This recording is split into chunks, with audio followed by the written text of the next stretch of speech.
कथा सुनते सुनते 5 दिन हो गए, रातों दिन कथा चलती थी, कथा के अलावा कुछ था ही नहीं।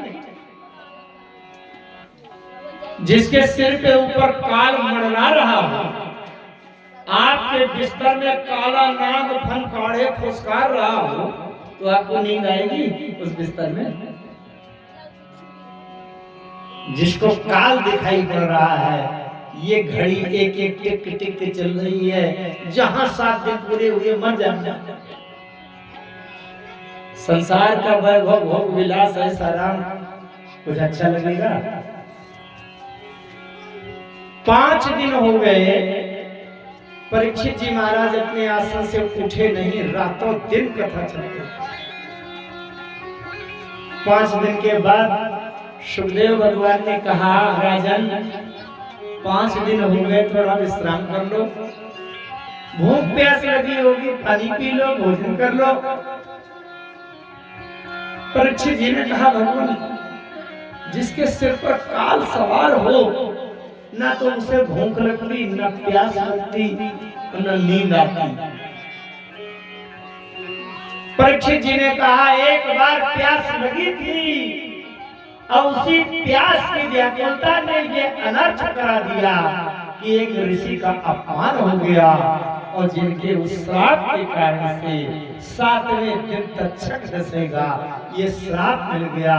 इसलिए, और दूसरी बात ये और महत्वपूर्ण बात, दूसरी बार परीक्षित जी ने कहा, भगवान प्यास उसको लगती है जो पानी पीता है, पानी पिएगा 2-4 घंटा बाद फिर से पानी पीने की इच्छा हो जाएगी, और जो भगवान की कथा का अमृत पी रहा हो, उसे संसार का पानी पीने की प्यास बिल्कुल नहीं लगती। ये भगवान की जो कथा है, ये अमृत आप पिला रहे हैं, अब संसार का पानी पीने के लिए कोई प्यास नहीं। सोचो, 6 दिन की कथा हो चुकी। कल भगवान का विवाह हुआ द्वारकाधीश भगवान का रुक्मिणी जी के साथ, लेकिन भगवान कृष्ण के 16,108 पत्नी थी, विवाहिता, सबके साथ विवाह। परीक्षित जी ने पूछा, भगवान ये इतने ज्यादा विवाह कैसे हो गए, और विवाहों की चर्चा क्या है, कैसे कैसे हुई? आगे और विवाह बता रहे हैं। सुखदेव भगवान कहते हैं, आसीत सत्राजिता सूर्यो भक्तस्य परमः सखा, प्रीतस्तस्मै मणिं प्रादात् सूर्यपुष्टाश्रमन्तकम्। सत्राजित नाम के एक राजा थे, जो सूर्य की पूजा उपासना भक्ति बहुत करते थे। सूर्य भगवान के भक्त थे और द्वारकाधीश भगवान के सखा थे। अच्छा, सूर्य भगवान की भक्ति उनकी सिद्ध हो गई थी, तो एक बार सूर्य भगवान प्रकट हुई है और सूर्य भगवान ने एक मणि दे दिया उनको। उस मणि का नाम स्यमंतक मणि। स्यमंतक मणि ऐसी थी कि जिसको पहन करके अगर कहीं चले जाएं रात में, तो लोग सोचेंगे कि सूर्य निकल रहा है, इतना प्रकाश था, क्योंकि सूर्य भगवान की दी हुई। एक बार क्या हुआ कि सत्राजित वो स्यमंतक मणि पहन करके द्वारकाधीश भगवान के यहाँ द्वारकापुरी में भगवान से मिलने गए, कृष्ण भगवान के मित्र की। अच्छा, कोई किसी मित्र के यहाँ जाए तो बढ़िया कीमती चीज लेकर के पहन करके जाता है। बहुत बड़े आदमी के यहाँ हम जाए तो हम भी बढ़िया कार में बैठ के जाएंगे, पैदल नहीं जाएंगे, नहीं तो कौन पूछेगा। द्वारकाधीश भगवान के यहाँ जाना है तो बढ़िया स्यमंतक मणि पहन करके चलेंगे। और जैसे वहां से दरवाजे में प्रवेश किया, द्वारपालों ने, भगवान के सेवकों ने, द्वारकापुरी के सब व्यवस्थापकों ने देखा, बोले अरे ये लगता है साक्षात स्वयं सूर्य भगवान ही आ गया। इतना तेज था सूर्य भगवान, सब सूर्य भगवान मान लिया कि सूर्य भगवान आ गया। सब लोग देखते रहे। शतं विब्रह्मणिं कंठे भ्राजमानो यथा रवि। गले में जब पहन लेते थे तो जिस प्रकार से सूर्य भगवान घूमने टहलने निकल रहे हो ऐसे लगता था। द्वारकाधीश भगवान के वहां प्रविष्टो द्वारका राजन तेजसानुपलक्षिता। इतना तेज देखा, आज तक इतना तेज कोई और आभूषण देखा नहीं था। जबकि द्वारिकापुरी में इतने रत्न कीमती और इतना धन है कि पूरी धरती में उतना धन और कहीं है नहीं जितना द्वारिका। सब रत्न वहां थे, लेकिन द्वारकाधीश भगवान के सेवकों ने आज तक ऐसा रत्न देखे नहीं था कभी, इतना तेज प्रकाश। सब ने मान लिया कि वे तो सूर्य भगवान। कृष्ण भगवान से द्वारकाधीश भगवान से मिलने गए सत्राजित, और मिल करके जब लौटने लगे वो मणि चमचमा रही थी, तो द्वारकाधीश भगवान के तमाम व्यवस्थापकों ने कहा, अरे महाराज हम तो मान गए थे कि आप सूर्य भगवान हो, लेकिन आप पहचाने कि आप तो सत्राजित हैं। बोले हाँ। अच्छा, तो बोले ये मणि आपकी बहुत चमक रही है, कहां से मिली है? अरे बोले ये तो सूर्य भगवान ने स्वयं मुझे दिया था। तो द्वारिकापुरी के उन सेवकों ने कह दिया कि वैसे ये मणि अगर हमारे द्वारिकाधीश भगवान कृष्ण को मिल जाए और वो पहन ले तो उनके गले में ज्यादा अच्छी लगे। अरे उसने कहा तुम्हारी नियत खराब है क्या? क्यों मिल जाए? मैंने तपस्या किया है, मैंने सूर्य भगवान को प्रसन्न किया, मुझे मिली है। सत्राजित वहां से अपनी मणि छुपा के भागे कि भैया ये द्वारकापुरी के सेवकों की नजर खराब हो रही है, और अगर जबरदस्ती छीन ले तो मैं क्या करूंगा, भागो भैया यहाँ से। भागे, चले आए, अपने घर चले आए। सत्राजित स्वगृहं श्रीमद् कौतुक कृतं मंगलम प्रविश्य देव सदने मणिं विप्रैन्यार्भवेशत। अच्छा, तो सत्राजित के एक छोटे भाई थे। अब घर में आकर के मणि उतार के अपना रख दिया अलमारी में। सत्राजित के छोटे भाई थे जिनका नाम था प्रसेनजित। प्रसेनजित अगले दिन प्रसेनजित कहते हैं, भैया मैं भी थोड़ा सोच रहा हूँ कि अपने ससुराल रिश्तेदारी में मित्रों के यहाँ घूम आऊं। अरे सत्राजित ने कहा, जा रहे होते मणि पहने जाओ, यही तो हमारे घर की शान है। तो सत्राजित ने प्रसेनजित को मणि पहना दिया। अब प्रसेनजित घूमने गया, पता नहीं उसको क्या हुआ कि घोड़े में बैठ करके गया और जाकर के 2-4 रिश्तेदारी में दिखाया आया और जंगल की ओर सैर सपाटा के लिए निकल गए घोड़े में बैठकर। और जंगल में निकल गया तो जंगल में एक शेर ने देखा। अब शेर तो जिसको भी देखे, चाहे मनुष्य हो चाहे घोड़ा हो, झपट पड़ेगा। और शेर अगर छलांग मार दे किसी के ऊपर झपट्टा तो फिर वो बचने वाला नहीं होता। शेर के बराबर तेज कोई भागता नहीं है, शेर के बराबर कोई छलांग नहीं लगा, बच ही नहीं सकता। तो शेर ने एकदम से झपट दिया। अब शेर ने झपट दिया तो प्रसेनजित को मारकर खा गया, उसके घोड़े को भी मारकर खा गया। अब मारकर खा गया और इसके बाद वो मुंह में ये प्रसेनजित का सिर पकड़े लटकाए चला जा रहा था शेर। अब गले में वो मणि पहने था तो मणि चमक रही थी, ऐसा लग रहा था कि सिंह जो है अपने मुंह में बहुत बड़ा कोई हैलोजन बल्ब लटकाए जंगल में घूम रहा हो। घूमते घूमते गया तो एक गुफा मिली। अब गुफा में एक वृक्ष रहते थे जामवंत जी।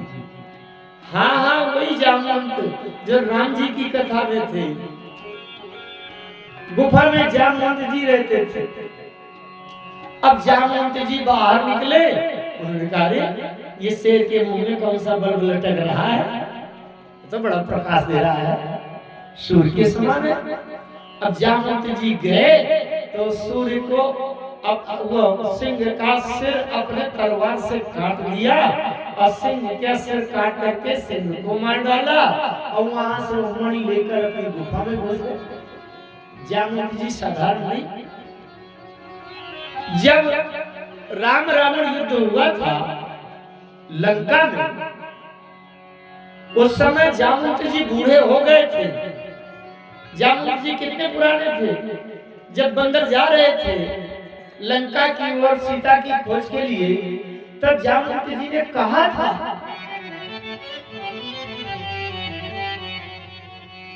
कि जब हित विक्रम भय खराई, जब हित विक्रम भय खराई, जब हित विक्रम भय खराई, जब हित विक्रम भय खराई, तब मन तरुण रहूं बलवाई, तब मन रहूं बलवाई, तब मन तरुण रहूं बलवाई, तब मन तरुण रहूं बलवाई। जामवंत जी कह रहे थे जरठ भयं अब काहे विशेषा, नहीं तन रहा प्रथम बल लेसा। ये उस समय की बात है।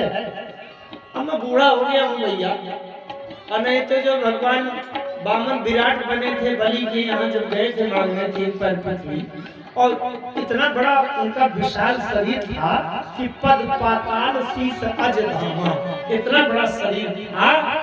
उस समय उभय गरिमा दीनी 7 प्रदक्षिण भाई, 2 घड़ी में 2 घड़ी मतलब 48 मिनट, केवल 48 मिनट के समय में 7 बार चक्कर काट दिया था उन्होंने। इतना बल उस समय था। लेकिन राम जी के समय में कहते हैं कि अब तो मैं बूढ़ा हो गया, मेरे बल नहीं है। लेकिन जब लंका का राम रावण युद्ध पूरा हो गया तो जामवंत जी ने राम जी से कहा, प्रभु ये युद्ध तो हुआ लेकिन कुछ मजा नहीं आया, अभी भुजाओं में कुछ अभी आहट नहीं मिली, बिल्कुल ऐसे निपट गया जैसे बिल्कुल सड़ा गला कोई हो रहा हो खेल। इसलिए ये मेरी भुजाएं कब संतुष्ट होंगी? भगवान राम ने कहा था जामवंत जी तुम्हारी भुजाओं को संतुष्ट करने लायक युद्ध करने वाला इस सृष्टि में कोई नहीं है। अभी एक युग और ज्यादा बूढ़े हो जाओ। अभी त्रेता है ना, अभी द्वापर भी पूरा निकल जाने दो। ये जो भगवान की लीला हो रही है ये द्वापर के अंत में हो रही है, तो द्वापर भी पूरा युग निकल जाने दो, फिर भी धरती का कोई दूसरा शरीरधारी तुम्हारे भुजाओं को संतुष्ट नहीं कर पाएगा। फिर मैं स्वयं आऊंगा अवतार लेकर, और मैं जब सीधे तुमसे युद्ध करूंगा तब तुम्हारी भुजाएं संतुष्ट हो पाएंगी। ये वही जामवंत हैं। इन्होंने देखा कि शेर अपने मुंह में बहुत कीमती कोई मणि लिए घूम रहा है, शेर का सिर काट दिया और सिर काट के वहीं फेंक दिया और मुंह से मणि निकाल लिया, गुफा के अंदर गए। जामवंत जी की एक बिटिया थी पुत्री, जिनका नाम था जाम्बवंती। जामवंत जी ने कहा बिटिया बिटिया देखो कितना अच्छा बढ़िया रत्न लाया हूं, गहना लाया हूं। अच्छा हम आप लोग अनुभव कर सकते हैं, हम अगर कहीं से जाकर के कोई अच्छा खिलौना लाएं, अच्छी छोटी बिटिया घर में हो या कोई अच्छा रत्न गहना लाएं तो अपनी बिटिया को दे बड़े उत्साह से, लो ये तुम्हारे लिए लाए।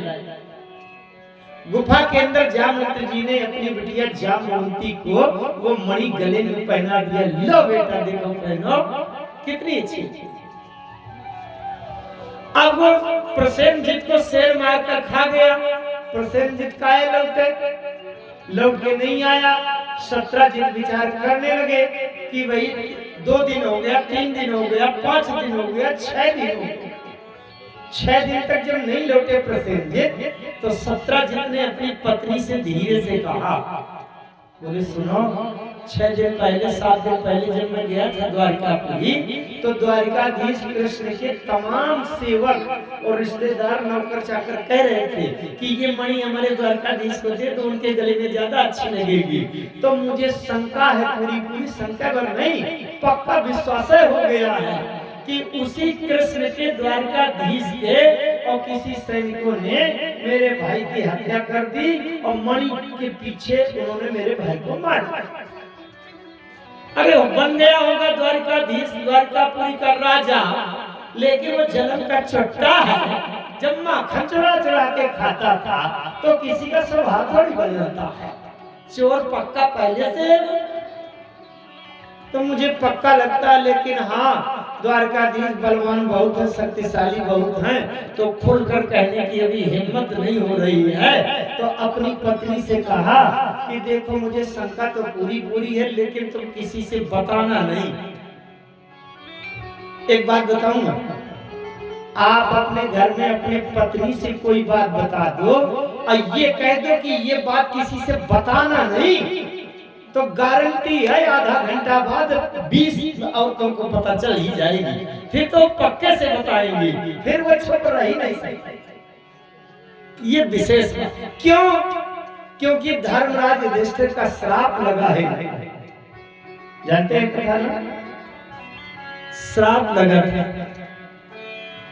क्योंकि धर्मराज की जो मां थी कुंती के बड़े पुत्र हैं कर्ण, जो कुंवारे में हो गए थे। सूर्य भगवान क्या एक माला से करके दुर्वासा ऋषि ने इनको दिया था। माला सिद्ध थी, जिस देवता का नाम संकल्प लेकर आवाहन कर देते थे वो आ जाते थे। तो एक बार कुंती ने सूर्य भगवान का मंत्र जप दिया माला में, तो सूर्य भगवान आ गए। सूर्य भगवान आ गया, बोले क्यों बुलाया मुझे? कुंती ने कहा, मैं तो वैसे आजमाने के लिए माला जप दिया था कि देखो जरा सही है कि झूठा ही है। सूर्य भगवान ने कहा नहीं, आजमाने के लिए ये मंत्र नहीं होते हैं, मैं भाग गया हूँ तो खाली नहीं जाऊंगा, मैं तुम्हें एक पुत्र देके जाऊंगा। तो सूर्य भगवान ने एक अपनी किरणों से कुंती के कान में किरण डाली और कान से एक पुत्र पैदा हुआ। कान से पैदा हुआ इसलिए उसका नाम कर्ण हुआ। लेकिन कुंवारे में पुत्र पैदा हो गया तो अब ये बदनामी होगी कि जाने किसका है क्या है। तो उसको गंगा जी ने बहा दिया। गंगा जी ने बहा दिया तो वहाँ हस्तिनापुर नरेश के एक साथी थे, उन्होंने पकड़ लिया, अपने घर में ले आए बच्चे को। उनकी पत्नी का नाम था राधा। राधा ने उनका पोषण किया, इसलिए कर्ण को राधे भी कहते हैं। अच्छा, तो जब युद्ध कर, अभी उस समय वहां किसी को पता नहीं था किसका पुत्र है। सबको मालूम है कि दुर्योधन से मित्रता हो गई। दुर्योधन ने इसके साथ उपकार किया कि अंग देश दे दिया, अंग देश का राजा बनाकर मुकुट पहना दिया। कर्ण ने युद्ध किया, अंत में जब कर्ण मर गया तब कुंती रोने लगी। जब कुंती रोने लगी तो धर्मराज युधिष्ठिर ने पूछा, माँ आप अपने रोने का कारण बता दो, क्यों रो रही हो? तब कुंती ने बताया, अर्जुन धर्मराज युधिष्ठिर सभी थे कि ये तुम्हारा सबसे बड़ा भाई है और मैंने ये रहस्य बताया नहीं क्योंकि बदनामी हो जाती।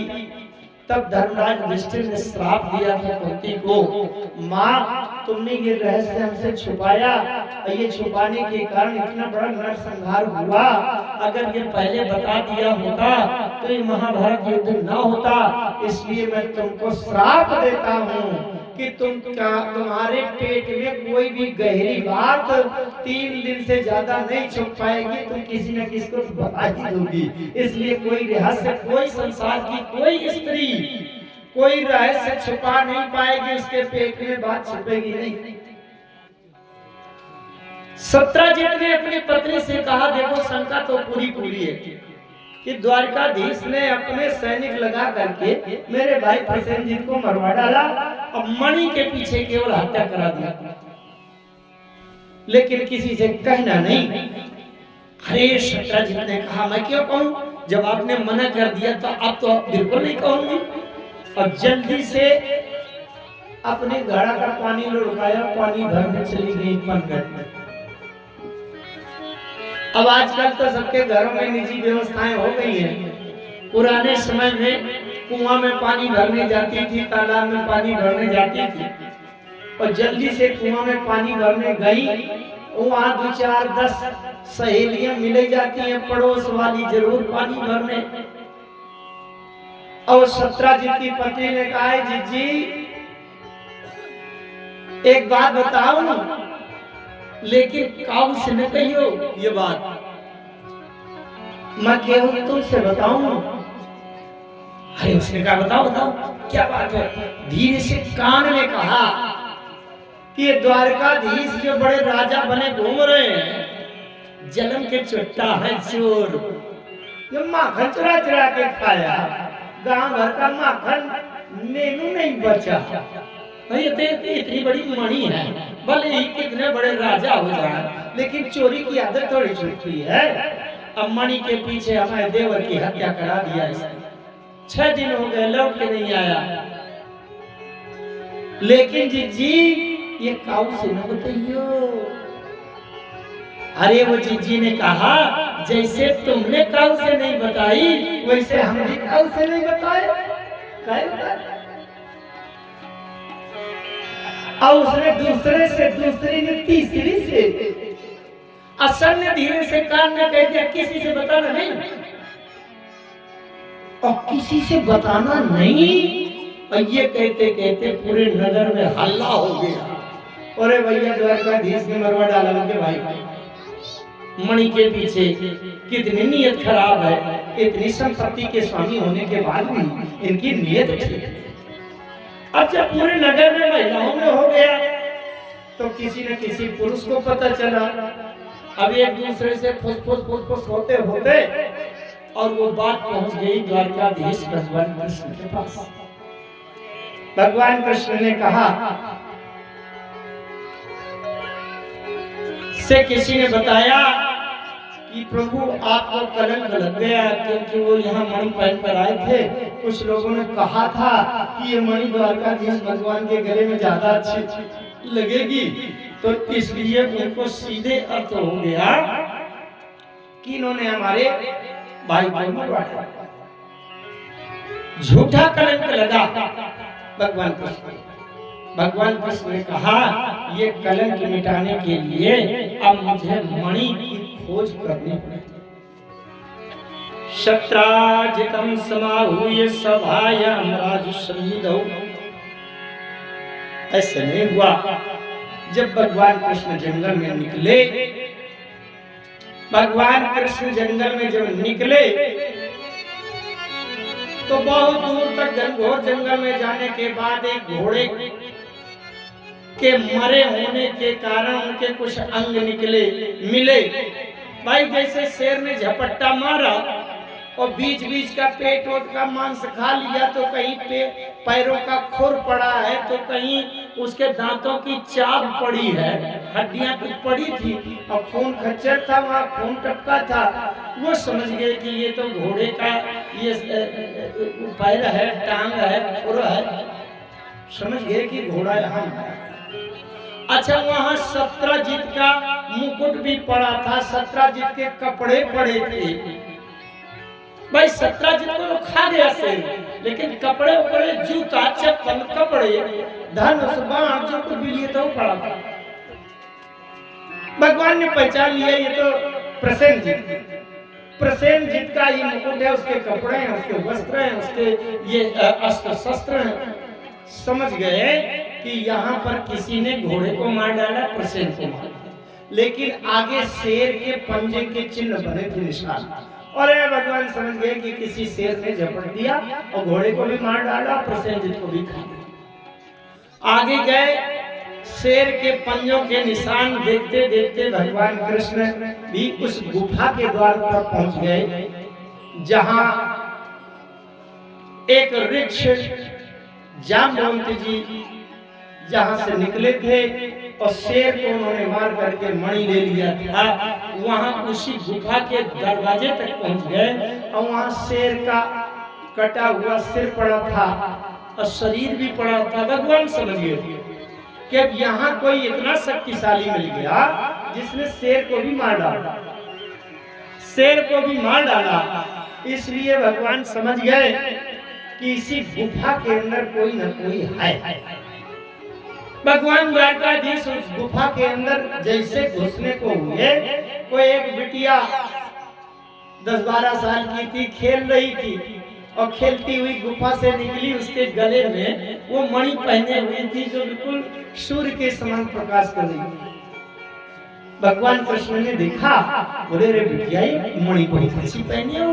बोले हाँ मेरे पिताजी लाए। अरे बोले अच्छा तुम्हारे पिताजी लाए हैं?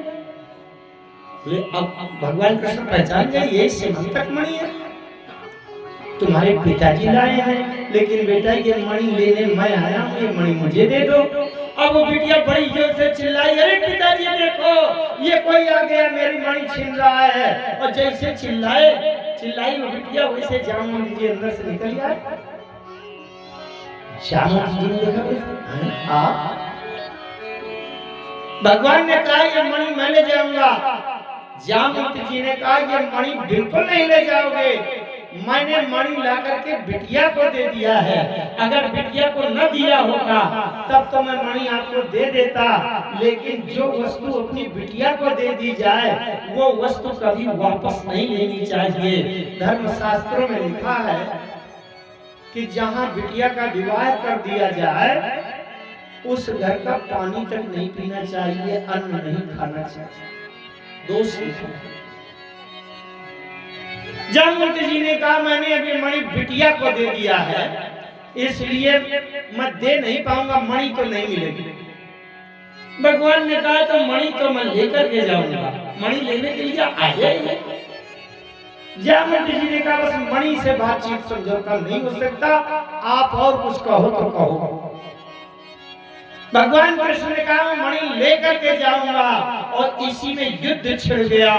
अब युद्ध छिड़ गया तो भगवान कृष्ण स्वयं जामवंत जी से युद्ध करने लगे। मल्ल युद्ध, कुश्ती, घूंसा, गदा, इसमें युद्ध होने लगा और 18 दिन तक युद्ध। भगवान कृष्ण का एक छोटा सा घूंसा, 6 दिन के कृष्ण थे, एक हल्के से घूंसा ने तृणावर्त को, शकटासुर को, इनको धराशायी कर दिया। पूतना को दूध पीने में चूस कर उसको पछाड़ दिया। लेकिन आज सक्षम समर्थ भगवान द्वारकाधीश ने 18 दिन तक युद्ध किया और भगवान कृष्ण की भी खासी कसरत हो गई। तब जामवंत जी के पसीना छूटा। बोले इसका मतलब आप स्वयं साक्षात श्री हरि नारायण ही होंगे, क्योंकि मेरे सामने मल्ल युद्ध करने वाला इस सृष्टि में, धरती में दूसरा कोई हो ही नहीं सकता। भगवान कृष्ण ने अपना दिव्य रूप दिखा दिया। बोले जामवंत मैं वही हूँ जो एक युग पहले राम के रूप में था, तुम हमारे साथ थे, मैं वही हूँ। अब इस युग में मैं कृष्ण बन करके आया हूँ। जामवंत जी चरणों में गिर पड़े, हाथ जोड़कर स्तुति करने लगे, सब कुछ करने लगे। लेकिन जहाँ मणि की चर्चा भगवान कृष्ण ने किया, जामवंत जी ने कहा महाराज आप भगवान भले ही हैं, लेकिन मणि की में कोई गुंजाइश नहीं है, मणि में समझौता नहीं हो सकता, मणि तो मैं दे ही नहीं सकता। होंगे आप भगवान तो भगवान बने रहो। भगवान ने कहा नहीं, मणि तो मैं लेकर के ही जाऊंगा।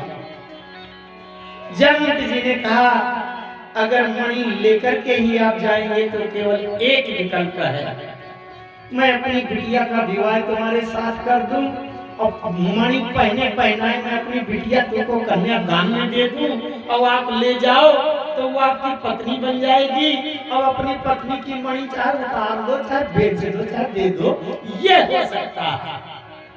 भगवान ने कहा मुझे मणि चाहिए और उसके साथ जो भी शर्त हो, तुम्हें जो करना हो वो मुझे स्वीकार है, लेकिन मणि चाहिए। जामवंत जी ने अपनी पुत्री दासे द्वितरम तस्मै श्री रत्नम रत्नमेव वा पायो अयम समीचीनस्तस्य शांतिन चान्यथा। भगवान कृष्ण के साथ जाम्बवंती का विवाह हुआ और भगवान जाम्बवंती को लेकर के आए द्वारकापुरी में, उसको छोड़ा जाम्बवंती जी को। जाम्बवंती जो उनकी विवाह हुआ और उसके बाद जाम्बवंती से कहा ये मणि उतार दो, मणि में उसकी दे आऊं। मणि के चक्कर में तो तुम्हारे साथ भांगरे पड़ गई, गांठ जुड़ गई। जाम्बवंती ने मणि दे दिया।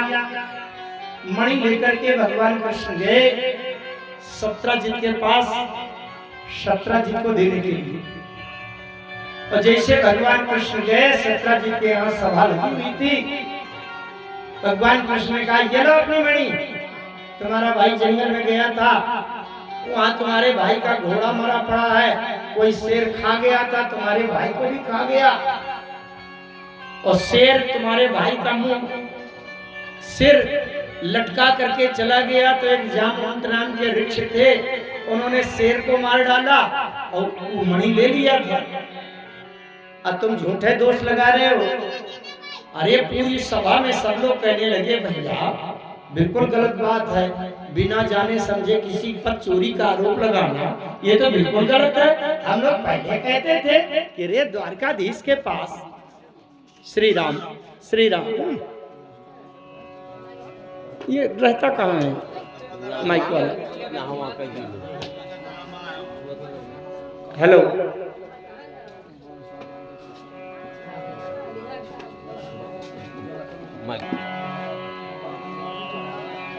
बोलिए द्वारकाधीश भगवान की जय हो। पूरी सभा के लोग कहने लगे ये तो बहुत बढ़िया बन गया भैया, अच्छा हुआ जो उसने बिगाड़ दिया।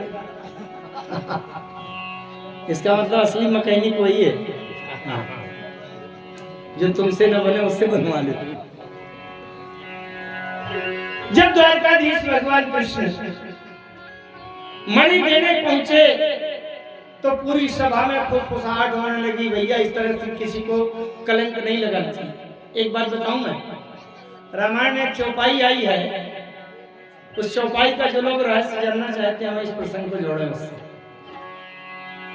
सुंदरकांड में विभीषण जी ने रावण से कहा कि सो पर नारी लीला गोसाई, ओ सो पर नारी लीला गोसाई, राजा जाऊं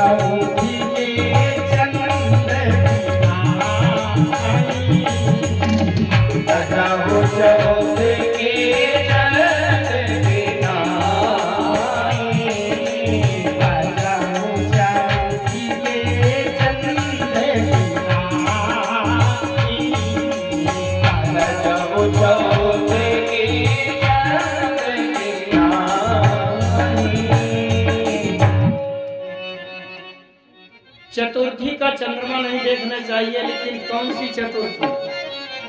सालों भर की हर चतुर्थी नहीं, गणेश चतुर्थी के चंद्रमा के देख करके तो पूजा की जाती है। भादव के महीने के शुक्ल पक्ष की जो बड़ी तीजा जो महिलाएं व्रत रहती है ना, तीजा के अगले दिन वाली जो चौथ होती है उसका चंद्रमा नहीं देखा जाता, वो कलंकी चंद्रमा है, उसको श्राप लगा है, कलंक लगा। अच्छा, उस चंद्रमा को शायद कोई देख ले, भाई नहीं ध्यान रहा, नहीं सावधानी हुई, नजर पड़ गई, तो उसका उपाय क्या है? उस चौथ का चंद्रमा जो व्यक्ति देखता है उसको झूठा उसके ऊपर आरोप लगता है, कलंक लगता है, उसको कलंकी चंद्रमा कहते हैं। एक चंद्रमा को एक दोष और लगा है, शशि गुरु पिए गावी नभुस चढ़ो भूमि सुरजा। चंद्रमा ने अपने गुरु जी की पत्नी के साथ गलत व्यवहार किया, गंदा व्यवहार। बृहस्पति जी की पत्नी के साथ उनका भी नाम था तारा।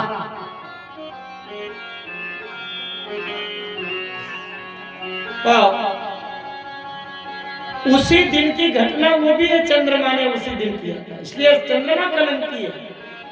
उस कलंकी चंद्रमा को जो देखेगा उसे कलंक लगेगा, उसे झूठा आरोप उसके ऊपर लगेगा, अपजस। भगवान कृष्ण ने उसी चंद्रमा को देख लिया तो झूठा समंतक मणि की चोरी का आरोप। अच्छा एक बात और है, मैं तो बहुत दूर दूर जाता हूँ, महाराष्ट्र मध्य प्रदेश के मालवा क्षेत्र में उधर एक प्रचलन है कि तीजा के बाद जो चौथ होती है उस चौथ को कोई गाली दे दे तो रात में तो बहुत अच्छा मानते हैं। और कहीं कहीं इसका पर्व मनाया जाता है ग्वाटेमाला मेला और कई क्षेत्रों में कि उस दिन अगर कोई पत्थर मार दे तो बड़ा शुभ मानते हैं, इसलिए उसको पत्थर चौथ कहते हैं। रात में शाम को लोगों के घरों में पत्थर चलाए जाते हैं और अगर पत्थर लग जाए, खोपड़ी फट जाए तो मानते हैं कि हमारा जीवन धन्य हो गया, और जितनी ज्यादा खोपड़ी फटे उतना अच्छा मानते हैं। और जिन क्षेत्रों में इसका प्रचलन है वहाँ के अस्पताल सब पूरी तैयारी में हो जाते हैं, और अगर अस्पताल में इस साल केवल 150 मरीज आए सीरियस तो कहते हैं इस साल का पर्व अच्छा नहीं रहा, नहीं 800 मरीज आने चाहिए, मर जाने की हालत। ये क्षेत्र है, मैं जा चुका हूँ और उसी समय पर जा चुका हूँ। तो उसमें कहते हैं लोग अगर पत्थर फेंकें घर में दूसरे के रात में और उधर से कोई गाली बके तो कहते हैं बस बस बस हमारा पुण्य हो गया। जितनी गाली सुनना पड़े उतने पुण्य मानते हैं कि हमारा भाग्य अच्छा रहा, हमको बहुत गाली मिली। ये उसी चतुर्थी की घटना, मैं कई बार गया हूँ उसी पर्व में। तो बहुत लोग सावधानी करते हैं, कहीं किसी के घर में कांच लगा है तो उसकी सावधानी कोई पर्दा डालते हैं, क्योंकि आज पत्थर चलाए जाएंगे और कांच टूट जाए तो 50,000 का कांच चला जाए तो ठीक नहीं। भगवान कृष्ण ने उसी चतुर्थी का चंद्रमा देख लिया था, उनको कलंक लगा था। ध्यान दीजिए, अगर वो चौथ तीजा के अगले दिन वाली चौथ अगर आपकी नजर पड़ जाए तो उसमें जो दोष लगता है उसका उपाय यही है कि भागवत के स्यमंतक मणि की चोरी के 2 अध्याय का पाठ पढ़ें अथवा किसी पंडित आचार्य से ये 2 अध्याय का पाठ सुने। ये 2 अध्याय का पाठ सुनने से वो दोष मुक्त होता है।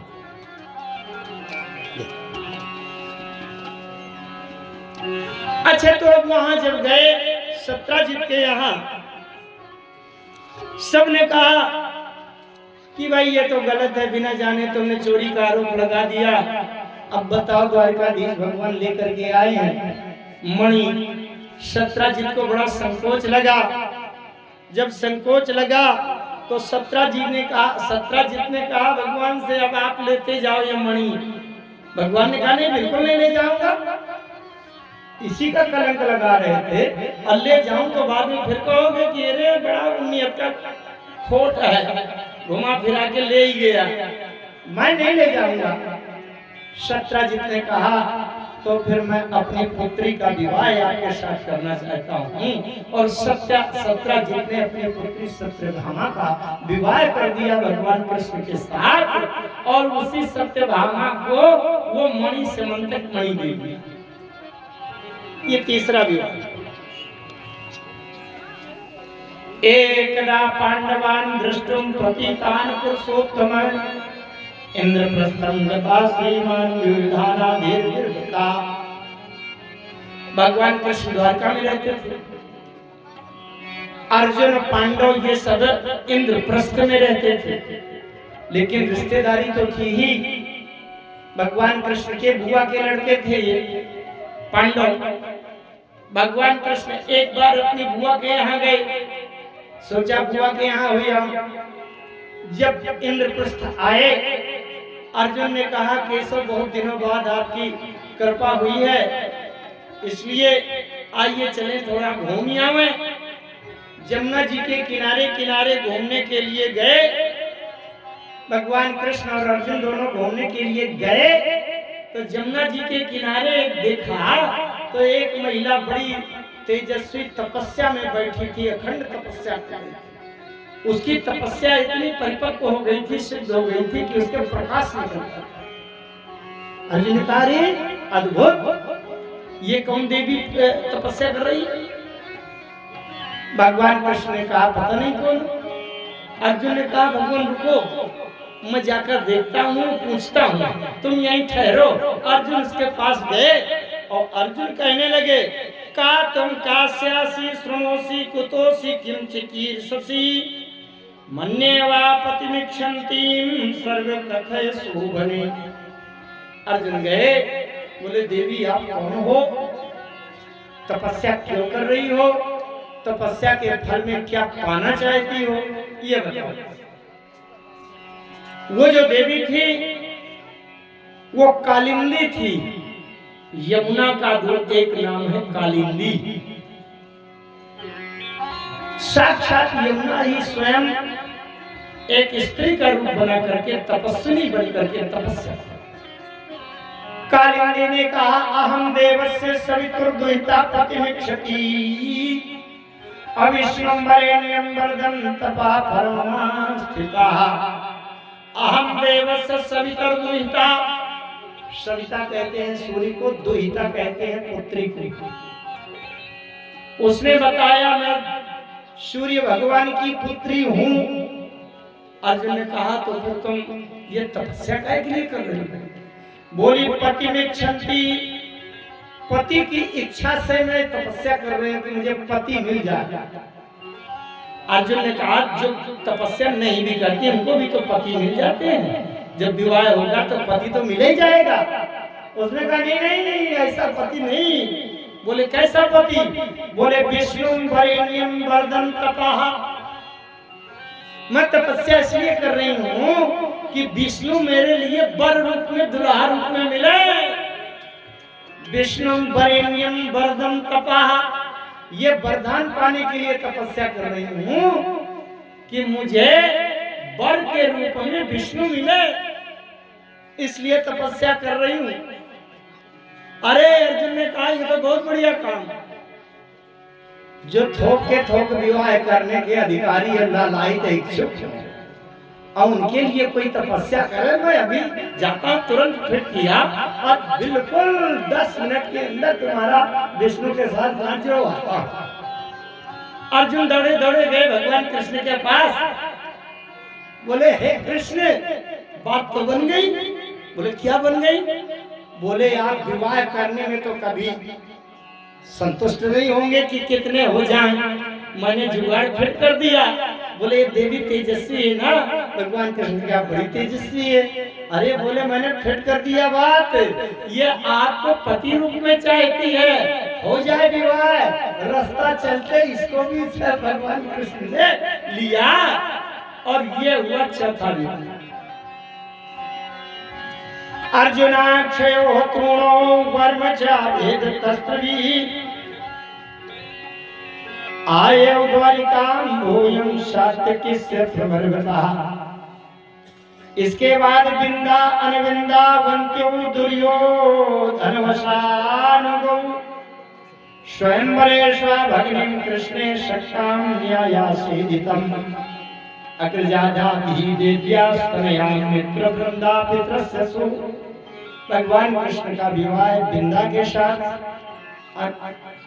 बिंद के अनुबिंद दुर्योधन और इनकी बहन थी, दुर्योधन की एक बहन थी मित्र वृंदा, उसके साथ भी स्वयंवर में विवाह हुआ।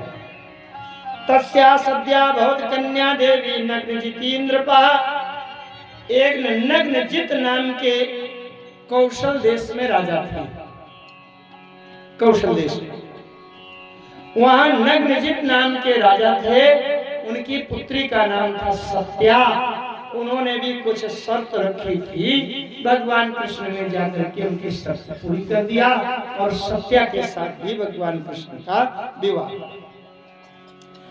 अब वहां शर्त ये थी कि 7 बैल थे और उन्होंने शर्त रखा था कि यह एक अकेले निहत्था 7 बैलों को जो अपने नियंत्रण में करने के लिए उनको नाक के नथुने से नाथ दे, उसके साथ हम अपनी बिटिया का विवाह कर। भगवान कृष्ण ने एक साथ 7 बैलों को नाक से छेद करके रस्सी डाल के नाथ दिया, उनके साथ सत्या का विवाह करो तो सत्या यदि में धृतो व्रतई है। इस प्रकार से 8 विवाह भगवान कृष्ण के हो गए। तो 8 विवाह ये हुए और एक भौमासुर नाम का राक्षस था, उसी को नरकासुर कहते हैं। भौमासुर नाम का राक्षस था। 16,100 कन्याएं वो अपने जेल में बंद किए थे। अब वो इतना अजेय था कि उस पर किसी अन्य धरती के अन्य राजा का साहस नहीं था कि उसके सामने पहुंचे। उसको एक वरदान था कि जब वो अपने किला में महल में होगा या अपने हाथ में अपना वरदान वाला धनुष उठाए होगा, उस समय वो त्रिलोकी में किसी के द्वारा मारा नहीं जा सकता। भगवान कृष्ण गए, जिस समय वो प्रातः काल नगर के बाहर घूमने गया था, उस समय भगवान कृष्ण ने रोक करके, वो अस्त्र नहीं लिए था, अपने महल में नहीं था, उस समय भगवान कृष्ण ने युद्ध करके, बड़ा कठिन संघर्ष युद्ध था, बहुत भयंकर युद्ध हुआ था, इतना साधारण नहीं था, लेकिन उसका वध करवाया भीमसेन के साथ।